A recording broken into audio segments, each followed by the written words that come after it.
Ci sono persone che leggono Spider-Man da letteralmente una vita. Leggo ancora su internet gente che dice io lo leggevo dall'epoca in cui era pubblicato dalla Corno, mentre io mi sono effettivamente appassionato in maniera continuativa alle storie di Spider-Man addirittura dopo Soltanto un altro giorno, dal momento che da prima semplicemente leggevo Ultimate Spider-Man. Di conseguenza il mio approccio con lo spillato classico di Amazing Spider-Man è sempre stato quello del periodo in cui la storia si ripeteva. Soltanto un altro giorno ha effettivamente resettato completamente la continuity di matrimoni, morti, persone impazzite e ha fatto tornare Peter a uno stadio di a un certo punto tutto torna all'inizio. Nelle varie run dei vari autori Peter crescerà, magari si fidanzerà, magari farà qualcosa di grande, magari diventerà il leader di un'azienda e alla fine di quella run di quel determinato autore la successiva sarà portarlo nuovamente all'inizio, farlo tornare disoccupato, magari poco più che un teenager in qualche modo, single che vive in una catapecchia o con la zia e basta. Ormai è questo l'andazzo. E se devo essere sincero, per quanto riguarda le storie di Spencer, che fu il primo grande autore a riprendere in mano Spider-Man dopo la lunghissima run di Slott, tutto sommato ciò che ci veniva proposto, quelle che sembravano le premesse, era una sorta di retcon di tutte le cose negative fino a quel momento, e addirittura sul finale dell'arco narrativo di Spencer pareva quasi volessero retconnare completamente Soltanto un altro giorno, facendo tornare Peter allo status quo precedente. Ciò non è avvenuto, per un motivo o per un altro, non sappiamo se perché Spencer non ha potuto, non ha voluto, è stato bloccato per un motivo o per un altro, e ancora una volta siamo bene o male tornati al punto di partenza, soltanto con qualche retcon in più. Quindi ad esempio Kraven era tornato in vita, anche se nell'ultima caccia di Kraven pareva morto, sì, però facciamo una piccola retcon per dire che no, in realtà il Kraven dell'ultima caccia di Kraven è tornato a essere morto, quello che c'è adesso è un clone. Così il personaggio resta, però presumibilmente non si tocca la storia cardine. Così poi per tanti altri personaggi. E io personalmente l'ho apprezzata la storia di Spencer, non lo nego, l'ho letto molto felicemente. Eppur avendo trovato su YouTube un sacco di critiche portate a quella run dicendo quello non è il vero Spider-Man, questo e quell'altro, per me invece riesce a catturare abbastanza bene lo spirito del personaggio come è adesso. Poi è iniziata la nuova run di Zeb Wells, autore che probabilmente conoscerete se siete fan dell'MCU, in quanto è uno degli sceneggiatori, ad esempio, di She-Hulk, lasciamo stare, con Le matite di John Romita Jr., che dopo tantissimi anni torna in pompa magna sulla testata del ragno. La premessa di questo nuovissimo Spider-Man, che iniziava col numero 801, era quella di riuscire a capire cosa avesse fatto di male Peter perché la sua vita era crollata. Ed effettivamente era un inizio fresco, perché se la run di Spencer si poggiava pesantemente sul run del passato, come ad esempio Past Scenes, ricordarsi One More Day, ricordarsi questo e quell'altro, questa run mette tutti sullo stesso livello.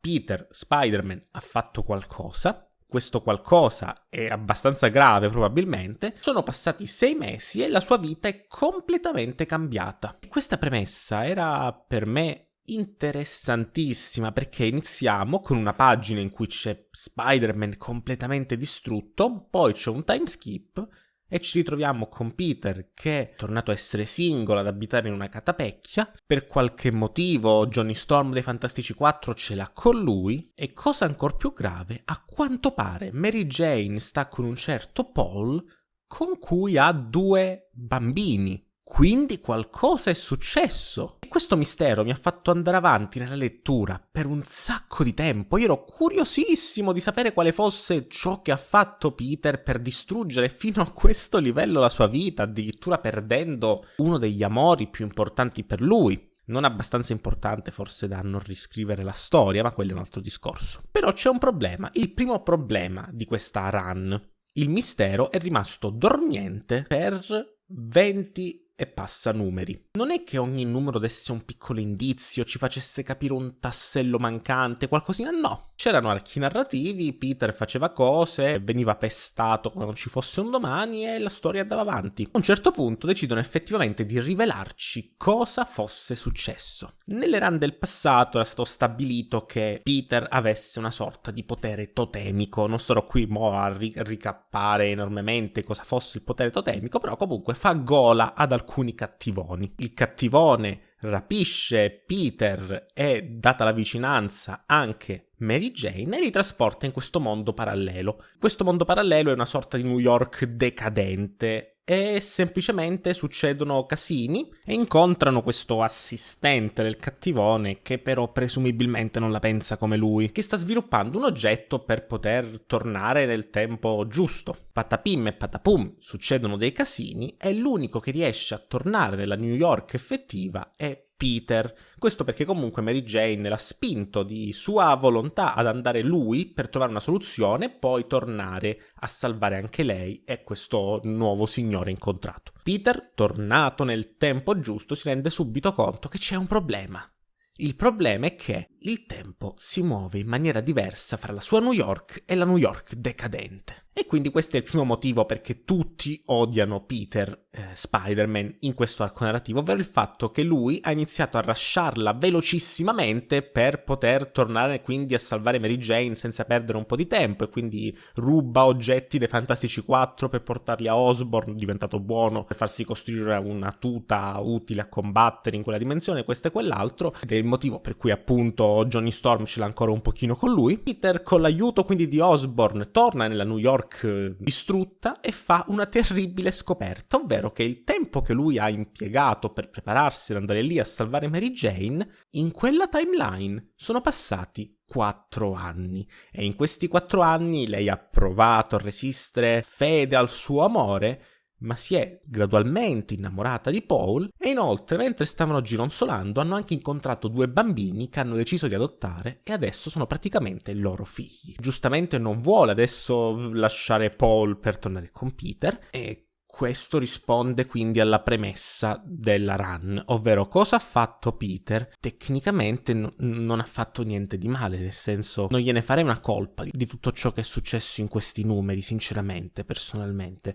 Semplicemente adesso si ritrova che tutti lo odiano perché appunto lui ha dovuto rubare oggetti ai Fantastici 4, ha menato Captain America e tutto il resto. Giustamente Mary Jane si è fatta una vita con un'altra persona che ama e c'ha addirittura dei figli con quella persona e lui è rimasto solo. Ciò però non bastava. Dovete sapere che Zeb Wells è anche uno sceneggiatore per il film in uscita The Marvels, quello dove Kamala Khan farà il suo ingresso effettivo nei film, oltre a essere già apparsa in serie. C'è una particolarità. È stata leggermente retconnata la Kamala Khan del Marvel Cinematic Universe, le hanno leggermente cambiato i poteri e hanno cambiato leggermente le origini. Perché vi sto dicendo questo? Perché in realtà c'è un altro numero uscito per la testata Amazing Spider-Man che è valso il fatto che la Marvel, la Zeb Wells, gli ha detto: senti, per la tua sicurezza sarebbe meglio che tu non vai alle prossime conferenze. Nel corso di Amazing Spider-Man di Wells e Romita, ogni tanto nel laboratorio di Osborn si vede sullo sfondo Kamala Khan che lavora come scienziata appunto per la Oscorp. Nella conclusione di questa run, a un certo punto il cattivone attacca la New York perché vuole uccidere Peter per rubargli il potere totemico e succedono un po' di casini, ci sono combattimenti, questo e quell'altro, vuole uccidere anche Mary Jane, vuole uccidere un po' tutti, arrivano i Fantastici 4 per tamponare la situazione, arriva addirittura il Goblin buono per continuare a tamponare la situazione e succede una cosa, spoiler importante. A un certo punto ci fanno credere che Mary Jane sia stata uccisa dal cattivone, che per inciso il cattivone tra l'altro è anche il padre di Paul, e lo stesso Mary Jane diceva sì, lo so che è suo padre, però lui è buono e quindi non lo lascio per te, Peter. E ha anche smolecorizzato i presunti figli, quindi comunque Mary Jane aveva deciso di restare con Paul anche senza figli e anche se era il figlio del cattivone. Chiusa parentesi. Presumibilmente il cattivone uccide Mary Jane pugnalandola da dietro. Arriva Peter e praticamente la tiene tra le braccia e la vede morire fra le sue braccia. e c'è un colpo di scena.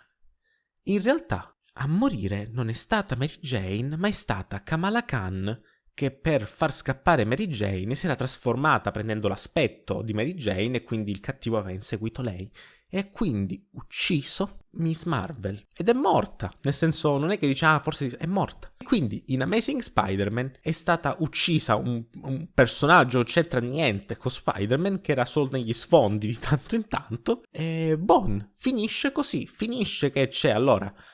Osborn è ancora buono a quanto pare, Mary Jane sta ancora con Paul però non hanno più figli, Miss Marvel è morta e Peter c'ha ancora una vita miserabile solo come un cane e fine. E perché vi ho parlato allora del film che deve uscire sui Marvels dove c'è Kamala Khan? Perché è palese che tutto ciò sia fatto unicamente per poterla riportare in vita anche nei fumetti, retconnando un po' della sua personalità e delle sue origini per renderla più simile a quella del Marvel Cinematic Universe, che adesso così potranno avvicinare i due mondi e venderci fumetti appunto di Kamala Khan simili al Marvel Cinematic Universe. Sto supponendo, ma ho paura che sia così e la gente si è arrabbiata un sacco. E quindi questa run arriverà a una sorta di chiusa con un personaggio che non c'entra niente morto e con la vita di Peter ancora miserabile e soprattutto la premessa iniziale. Cosa ha fatto Peter per essere in queste condizioni? La risposta è: lui non ha fatto niente, è stato un cattivo che gli ha reso la vita così e niente. Tutti i lettori di Spider-Man sanno che la regola Marvel, ma che vale anche per tutti i supereroi, è che tutto cambia per non cambiare niente. Miss Marvel probabilmente tornerà in vita. Mary Jane probabilmente lascerà Paul o comunque si divideranno. A un certo punto probabilmente Peter Parker tornerà insieme a Mary Jane, Norman Osborn tornerà cattivo, i rapporti si riallacceranno con la Torcia Umana, tutto si risolverà. La mia sensazione, la cosa che mi disturba maggiormente nella lettura di questa run, a prescindere da tutto, è che ormai i fumetti siano diventato soltanto un mero supporto alle opere televisive. Pur avendo io iniziato a leggere Spider-Man dopo soltanto un altro giorno, ho nel tempo recuperato tutte le run più belle e più importanti dell'Arrampicamuri, e ciò di cui mi sono reso conto è che per un enorme periodo di tempo Peter Parker cresceva insieme ai lettori. Peter Parker inizia come liceale, diventa un universitario, va a vivere da solo, si fidanza, si sposa e a un certo punto tutto questo si perde. A un certo punto diventa solamente il personaggio che deve rispettare quei canoni di età,